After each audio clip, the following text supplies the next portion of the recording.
Rain batters a dim apartment as a young mother packs in silence, every sound magnified by fear. She's been hiding for 2 years under a false name, raising a child no one must ever find out about. Then, 3 knocks. Her neighbor's trembling voice whispers through the door. "There's a man downstairs asking for you," says his name's Lawrence. In that instant, Lada Kapustina knows, the man she fled, the father of her son, the heir to the Russian Mafia, has found her. You can't look away now. Lada's life depends on every choice she makes. Like, comment, and subscribe. Don't abandon her when it matters most. Let's get back right in. The suitcase on the table looked pitifully small against the shadows stretching across the room. A few folded shirts, a faded scarf, and a tiny blanket patterned with clouds. All that Lada Kapustina owned after 2 years of running. The rain outside hit the window in steady rhythm, the sound hollow against the silence that had defined her life since she vanished from Moscow. She smoothed the blanket with trembling hands, then pressed it to her face. It still smelled faintly of baby powder and milk. Across the room, her son slept curled in his crib, his small chest rising and falling in peace she envied. She whispered softly in Russian, "We'll be free soon, Malyash. I promise." Tomorrow they would leave this city. New passports waited inside her drawer, bought with money she could barely spare. Another name. Another life. Far from Lawrence Matveyev and the world that carried his shadow. Her throat tightened at the thought of him. The man whose touch had once felt like safety and ruin at once. She'd been foolish, believing she could love someone born into violence and remain untouched by it. When she found out she was pregnant, she hadn't even told him goodbye. She'd simply disappeared, carrying a secret that bore his blue eyes. A faint knock broke her thoughts. She froze, her hand hovering above the suitcase. It came again. Soft, uncertain, but real. Her first instinct was to protect. She rushed to the crib, her heartbeat echoing in her ears, eyes darting to the door. "Who is it?" she called. Through the thin wood came her elderly landlady's nervous whisper. "Miss Lena, there's a man downstairs asking for you. Says your name's Lada Kapustina." The name struck like a slap. No one here knew it. Her landlady continued, her voice shaking. "He's well dressed. Russian, I think. He has 2 men with him." The blood drained from Lada's face. Her fake identity, her careful silence. Useless. He had found her. "Thank you," she managed to say, forcing calm. "Please lock your door." As soon as the woman's footsteps retreated, Lada moved fast. She grabbed her son, wrapping him in the soft blanket. Her mind raced, window, back exit, alley, but she knew it was pointless. Lawrence always planned 5 steps ahead. Then she heard it, slow, measured footsteps climbing the stairwell. The wooden boards creaked under his weight, deliberate, certain. The handle turned. The door opened without hesitation. Lawrence Matveyev filled the doorway, rain still clinging to his coat, jaw set in quiet authority, eyes glacial and fixed on her.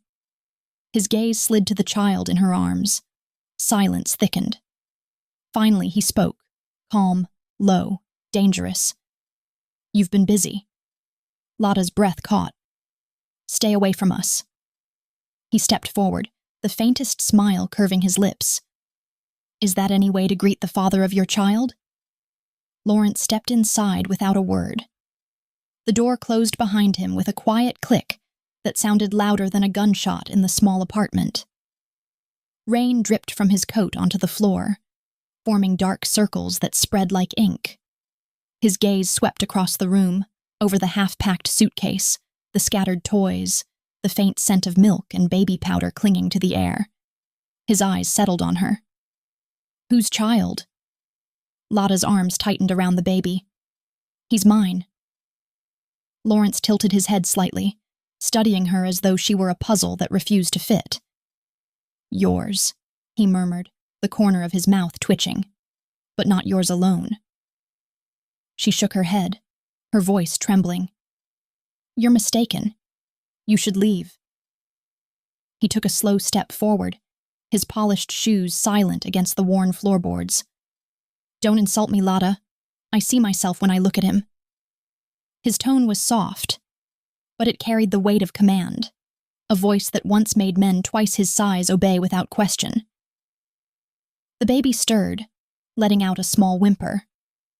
Lawrence's expression shifted, not to gentleness exactly, but to something unreadable. He crouched slightly, his eyes flicking between mother and child. You hid him from me. Lada moved back, nearly tripping over the suitcase. I had to. You don't know what it was like after I left. I couldn't raise a child in your world. Lawrence straightened, his jaw tightening. My world kept you alive longer than most who betrayed me. Her breath caught. Betrayed you? You vanished with something that belonged to me. His voice hardened, the quiet menace of power in every syllable. You should have told me, Lada. You thought you could disappear from me? She backed toward the crib, shaking her head. Please, don't take him. He's safe here. Lawrence's expression darkened into resolve. Safe? In a cracked apartment with no locks, no guards, and the kind of neighbors who open doors to strangers? He stepped closer until she could feel the heat of him. Pack what's left, he said evenly. We're leaving. Her voice broke. No, please, Lawrence, don't. He looked down at the sleeping child and spoke quietly, each word precise and final. You can come willingly, or you'll never see him again. And just like that, Lada's fragile freedom shattered as Lawrence Matveyev lifted his son into his arms and carried him out into the rain. The drive through the night was silent, broken only by the hum of the engine and the rhythmic whisper of rain against tinted glass. Lada sat rigid in the back seat, her son asleep in her arms, his small face peaceful against her shoulder. Lawrence sat opposite her, calm, unreadable, a presence that filled the car as surely as the darkness outside. When the gates appeared, they loomed out of the mist like the mouth of a beast. Iron and steel, flanked by stone lions, opening with mechanical precision as they approached. Beyond them rose a mansion of glass and marble, sprawling across the hill. Coldly beautiful, and utterly foreign to the warmth of the life she'd built. The car rolled to a stop under the archway. Guards moved like shadows in the rain, expressionless and efficient. One opened the door for her. Lada hesitated, clutching her son tighter before stepping out.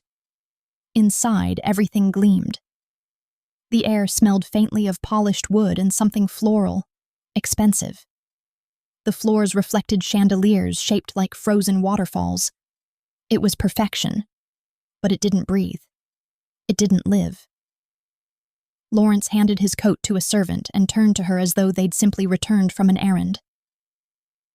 You'll stay in the East Wing, he said quietly. It's quieter there.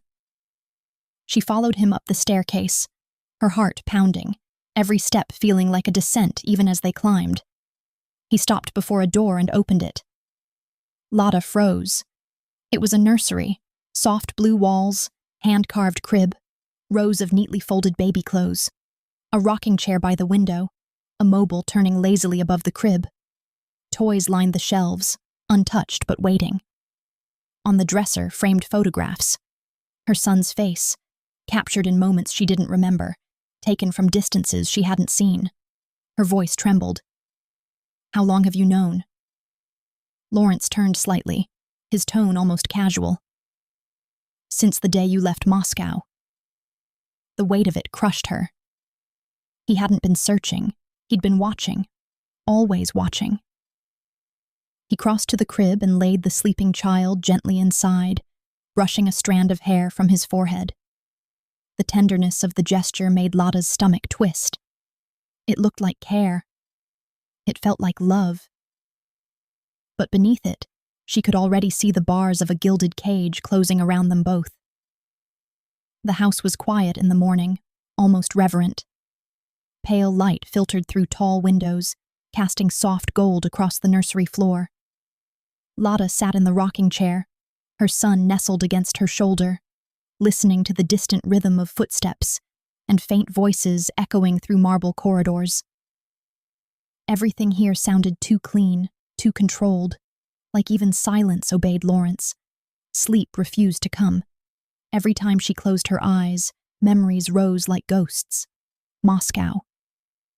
3 years ago. She had been a translator for a European investment firm, sent to negotiate with the Matveyev syndicate. Lawrence was younger than the men he commanded, his voice calm, his words deliberate. When he looked at her across that first meeting table, it felt like he saw through everyone else, straight to her. He wasn't cruel then. He was curious, attentive, the kind of man who remembered small details, how she took her tea, the authors she quoted, how she hated winter but loved the smell of snow. She mistook fascination for gentleness.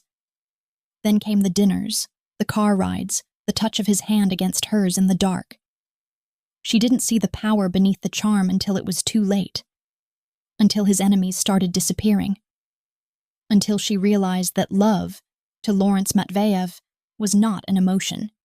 It was ownership. Her son stirred softly, pulling her back to the present.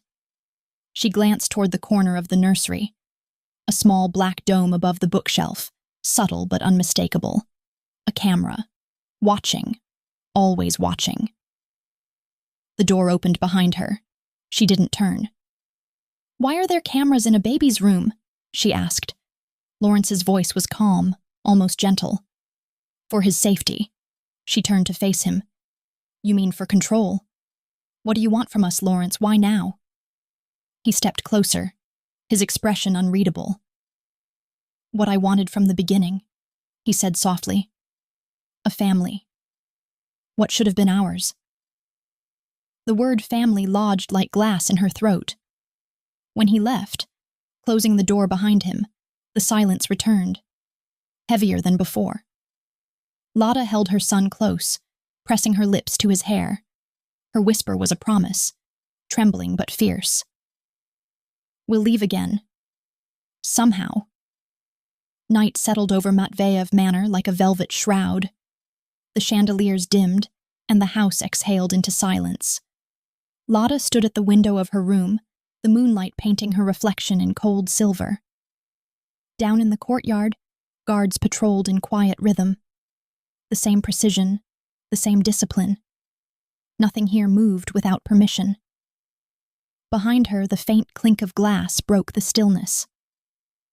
Lawrence stood near the fireplace, pouring whiskey into 2 tumblers. He didn't offer her one. He never did. But he always poured 2.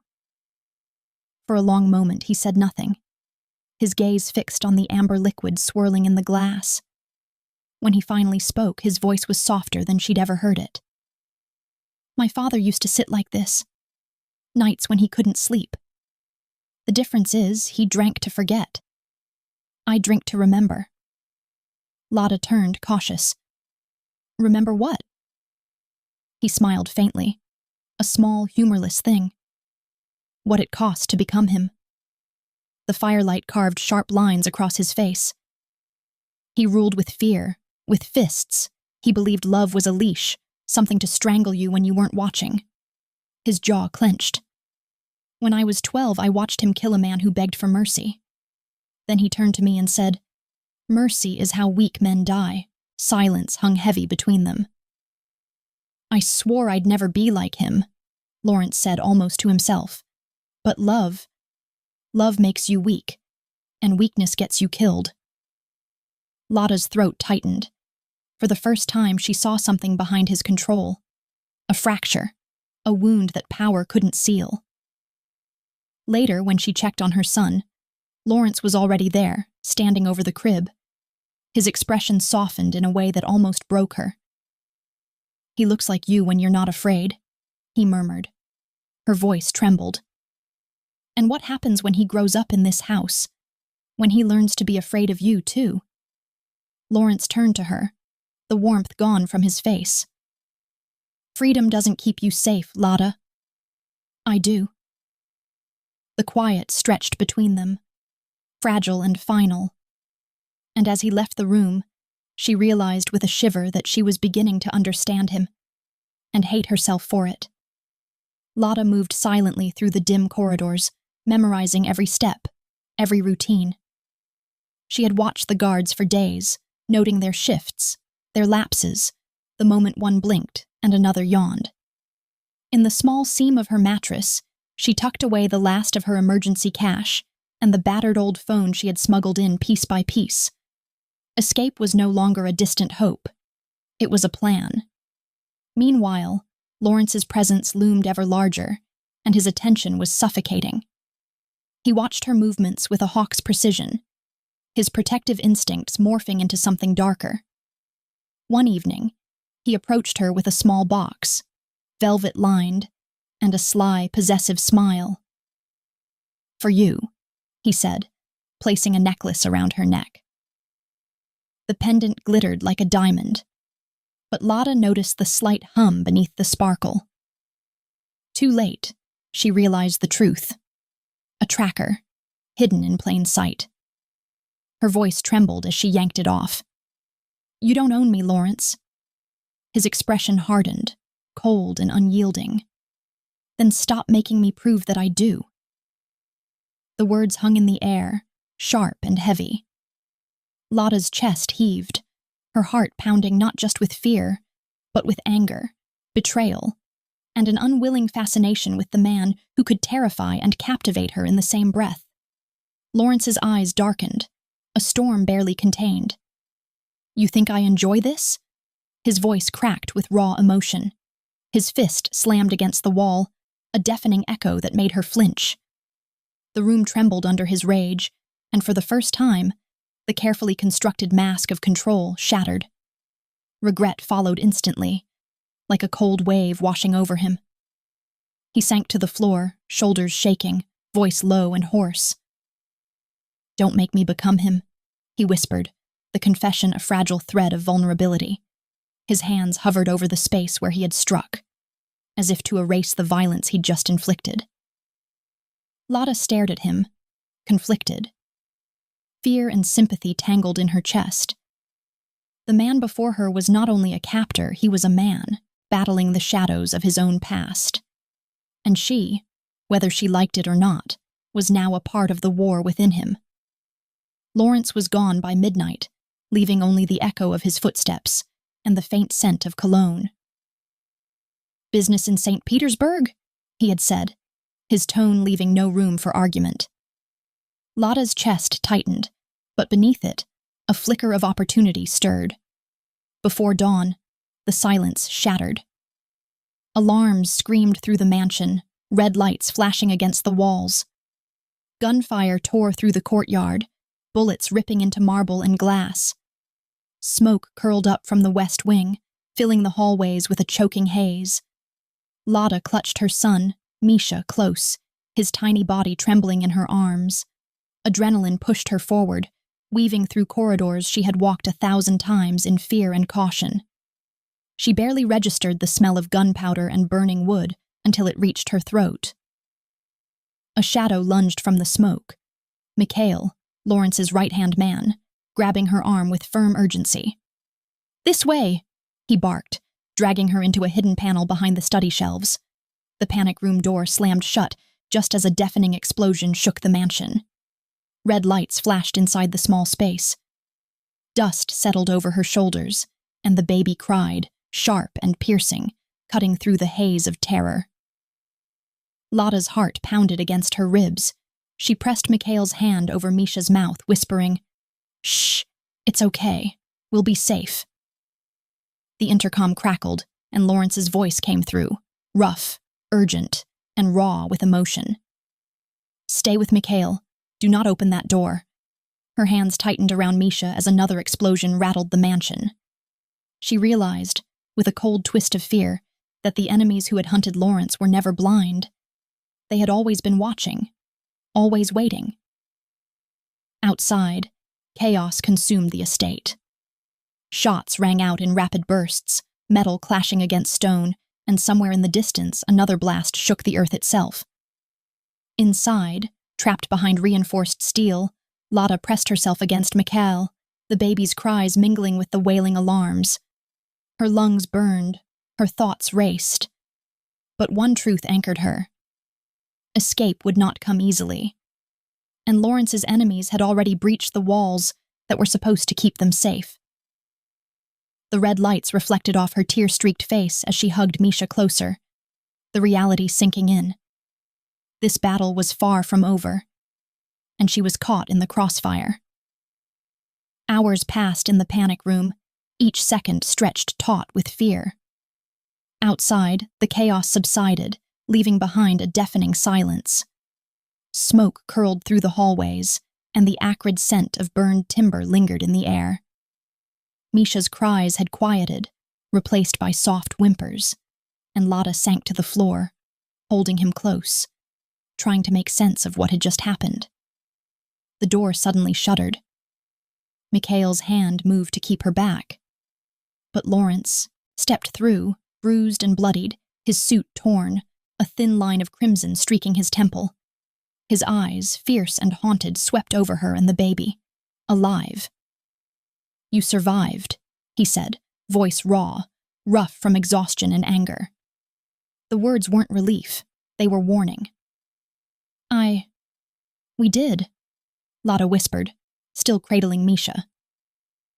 He studied her for a long moment, then his gaze sharpened. "You still think you can protect him better than I can?" His tone was cold, edged with disbelief and a controlled rage. Lotta's stomach twisted. The logic was unbearable, but undeniable. Without Lawrence, without his planning, his presence, they would have died in the smoke, under the hail of bullets. She swallowed hard, tasting the bitter truth. His methods were ruthless, his control suffocating. But they worked. In the quiet aftermath, when even the alarms had stopped their screaming, Lotta finally allowed herself to ask the question she had been holding back. What happens now? Lawrence stepped closer, his silhouette framed by the dim emergency lights that flickered through the mansion. Each step carried weight, power, and the unspoken threat of consequences. "Now, you stop running," he said, voice low, almost intimate, yet laced with danger. Lotta's heart pounded, not with fear this time, but with a strange, reluctant understanding. She had been surviving on instinct, on careful observation and small acts of rebellion. Now, confronted with the reality of Lawrence's world, she realized survival required more than cunning. It required trust, even if twisted and imperfect. He reached for her, arms steady, a touch firm yet careful. She flinched, but not fully. Instead, she allowed herself to remain, the warmth of his presence anchoring her. Misha nestled between them, unaware of the silent, fragile bond forming around him. For the first time, Lotta didn't pull away. She let him hold her, the walls she had built against him cracking, piece by piece. In the stillness, she understood that the cost of survival wasn't just blood and fire.